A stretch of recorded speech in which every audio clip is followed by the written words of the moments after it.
Hi everyone, I'm Dr. Rushali Rane Khan, your dermatologist, and a couple of days back I had done this Insta live on shampoos and hair oils.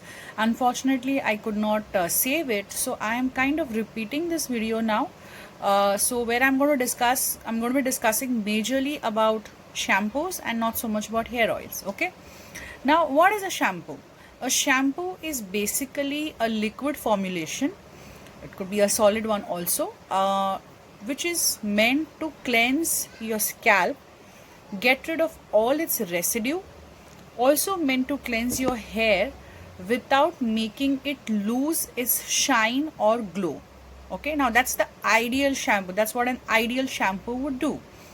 Commercially, you can see a lot of shampoos that are available in the market. Now, what are these shampoos?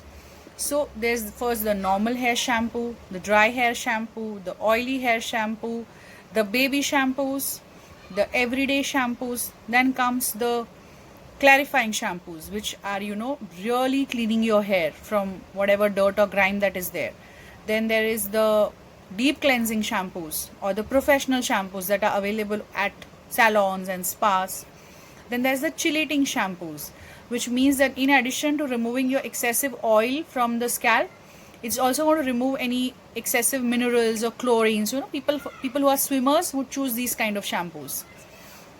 So then there is dry shampoos, which is like a powder or a spray which is sprayed on the scalp so you can wash your hair without the water. There are the baby shampoos. There are the sulfate free shampoos. Then there are the 2-in-1 shampoos. There are the damaged hair shampoos. There are neutralizing shampoos, which are specifically for hair which has undergone a lot of procedures and now the pH is completely misbalanced. So these are the pH balanced shampoos. Then there are the protein shampoos or the keratin shampoos, which kind of try to seal the broken, damaged hair. Then there are the color shampoos, which are specific for whatever color is used on your hair, on the colored hair shampoo, I mean. Then there is the 2-in-1 shampoos, which means the shampoo and the conditioner are there in the same shampoo, so you don't need to use two separate things. And the list goes on and on. There are volumizing shampoos, which I absolutely don't understand. How can a shampoo increase the volume of your hair? There's a fine hair shampoo and so on and so forth. So this is how commercially people label shampoos, the industry labels shampoos, and so there's always a lot of confusion. What kind of shampoo should I buy? For that, you need to have a little basic understanding of what a shampoo contains. I'm trying to keep this as simple and as technically simple as possible so you can understand what I'm trying to say. Okay. Now, any standard shampoo is going to have these 4 contents. What are these 4 contents? First is a cleanser or a detergent or a surfactant. So basically, this is that part of the shampoo which is going to ensure that it is going to clean everything, your scalp, your hair, everything. Okay. Depending on what kind of cleanser is present, we'll broadly classify it as sulfate containing, low sulfate and sulfate free, right? So what are sulfate containing ones? So it is sodium lauryl sulfate, SLS. Then there is the low sodium, that is low sulfate, that is the SLES or sodium lauryl ether sulfate or sodium laureth sulfate, and then everything else becomes sulfate free. Now generally sulfate, the sodium lauryl sulfate or SLS, is the strongest detergent. So it is going to really cleanse your scalp very well, but it's going to make your hair very dry. Okay. The low sodium, the middle one, is like a moderate to good detergent, but it still is going to make your hair a little on the drier side. And the low or the sulfate free ones are the ones which are absolutely mild detergents, but then they don't tend to leave your hair on the drier side. Now, whenever you see the content, if you just search for it on Google, you'll identify which category does it belongs to. Sulfate, low sulfate or sulfate free, right? That covers the first ingredient, which was cleanser. The second ingredient is a conditioning agents. Again, conditioning agents can be broadly classified into 2 parts: silicone containing and the non-silicone containing or the silicone free. Now, how will you read silicone? As a simethicone, a dimethicone, a polysiloxane, and so on and so forth. Non-silicon containing are basically hydrolyzed oils from plants and animals. So it could be a wheat germ oil, a peanut oil, or some such oil. Okay, what's the difference? Silicons are excellent agents at conditioning, but they are going to make your hair shine and glow and glisten and everything, but it's going to leave a small film on your hair. So if your cleanser is not very strong, the film is going to still stay on the hair and make your hair feel limp and bogged down. Okay, so if you're using, like, say, a sulfate free cleanser, ensure that you're not using a silicone containing conditioning agent, right? As simple as that. Now coming to the third content, which are the additives. Now, what are the common additives in a shampoo? They could be stabilizing agents, opacifiers, which make the shampoo opaque, coloring agents, perfuming agents, foaming agents, so that there's a lot of foam being generated. Then something to increase the shelf life of the shampoos, preservatives, etc., etc. So these are all the additives. We are not going in that direction today. Okay. The fourth agent is the active agent. Now, what does an active agent do is, like, for example, in an anti-dandruff shampoo, your selenium sulfide is going to be your active agent, or your ketoconazole is going to be your active agent, right? So this is the broad classification of a shampoo.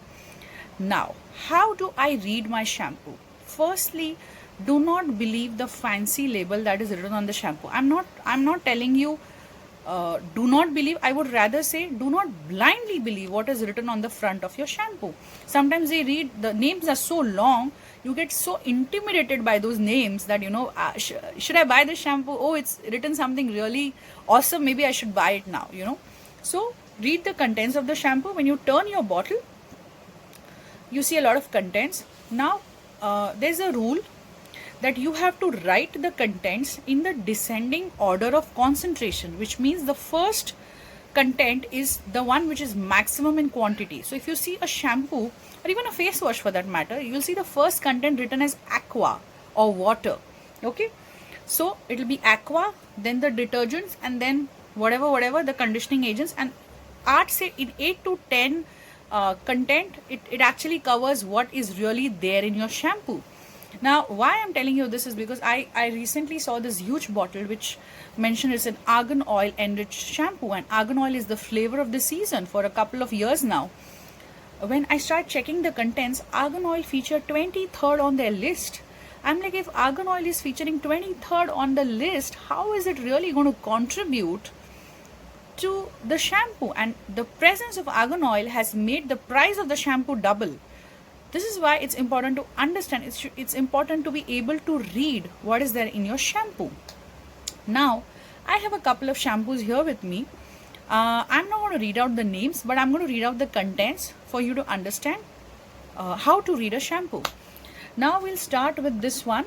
Okay, this is the shampoo that I have. Okay, now I'm reading its content. So we have the first content as what's the content? Okay. The first content is water, obviously. Okay. The second content is sodium laureth sulfate, which means it's a low sulfate shampoo. Then there is the cocoamidopropyl betaine, which is the sulfate free content. Then there's the glycol stearate, blah blah blah, fragrance, sodium chloride. Okay. Now let me go to what are the conditioning agents in this shampoo. So I have dimethicone. I have benzene sulfonates. Yeah. So dimethicone is my primary, hydroxypropyl triammonium chloride. So these are my primary conditioning agent is dimethicone, which means I have a low sodium shampoo here, a low sulfate shampoo here with a silicone conditioning agent. So basically this is the shampoo which is meant for somebody who is having a dry scalp and also a dry hair. Okay, so if they are going to use this shampoo twice a week, this would be a good shampoo to use. Okay, on the shampoo it mentions perfect for dry damaged tresses that need a moisture hit. They are calling it a recovery shampoo. So thumbs up to this one. I have this second shampoo here. Okay, this is the shampoo here that I have, and this is a shampoo that I have. This is a US based shampoo, and let's see what this reads. So this reads water as its first ingredient.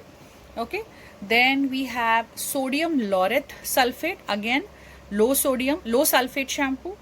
Sodium lauryl sulfate, okay, so it's actually a good high sulfate, I mean it's a sulfate shampoo. Then as far as the conditioning agents are concerned, it has a lot of oils. So there is Mentha arvensis leaf oil, peppermint oil, menthol, Camellia sinensis leaf oil, lecithin. Okay, yeah, so I don't see any silicone or any dimethicone or the likes. So it's a sulfate shampoo. It's a proper sulfate shampoo which does not contain any conditioners, which means that this is going to really cleanse your scalp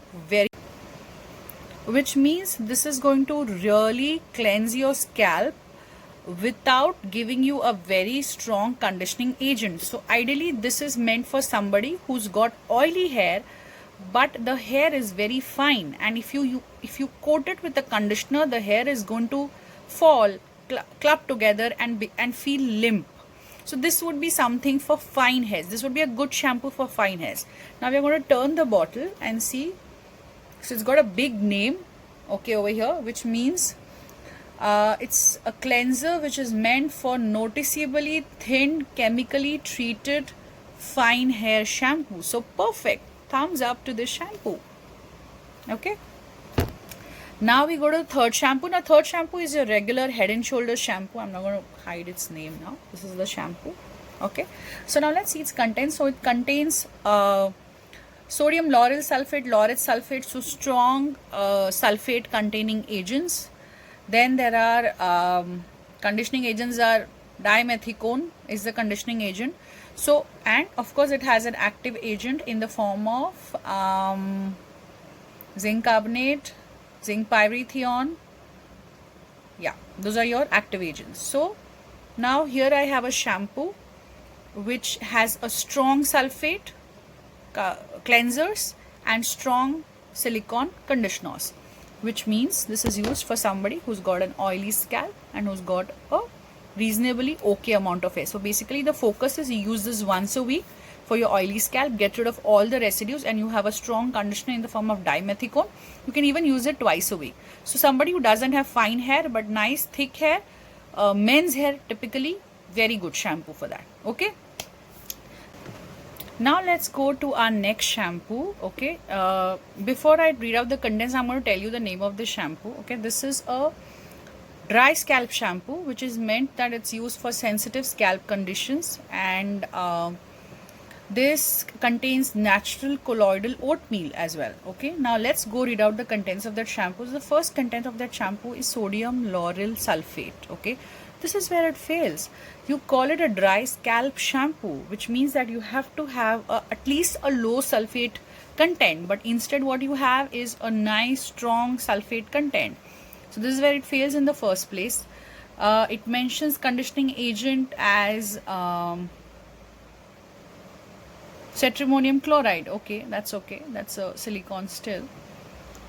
So yeah, so this is where it fails. So this is a made in Australia shampoo, and this also mentions a dry scalp shampoo, hence the importance to be able to read your shampoo.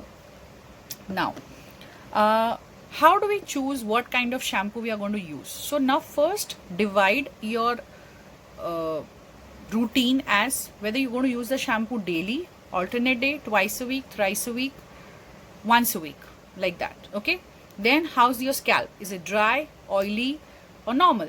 How's your hair? Is it dry, oily, or normal? Remember, a oily scalp can still have a dry hair, so it could have an oily scalp as well as a oily hair. Then how do you choose your shampoo? If you're going to use a daily shampoo, it has to be a sulfate free shampoo. Okay, if you're using a sulfate free shampoo, your conditioner has to be silicone free, so it should be SF. Your shampoo is SF sulfate free, your conditioning agent should be SF silicone free. Now if you have dry hair and you're using a daily shampoo, what you could do is you could shampoo your scalp daily with the sulfate free shampoo, but you could shampoo your hair only twice a week. So the other all 7 days of the week you shampoo your scalp, but the only 2 days you shampoo your hair, right? If you're using a strong shampoo, ensure you're following it with a conditioner which contains silicone. If you're doing it twice a week or once a week, a good silicone sulfate containing shampoo should be followed by a good silicone containing conditioner.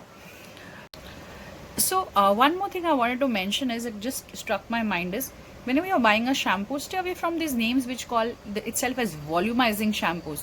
So volumizing shampoos are nothing but the fine hair shampoos that I just mentioned, and one was the anti-hair fall shampoos. Now I am very surprised at how something that has come in contact with your scalp for a few seconds or a few minutes can actually reduce your hair fall. So actually go about searching the contents of this anti-hair fall shampoo, and somewhere in fine print it was written that the shampoo reduces hair breakage when compared with a non-conditioning shampoo.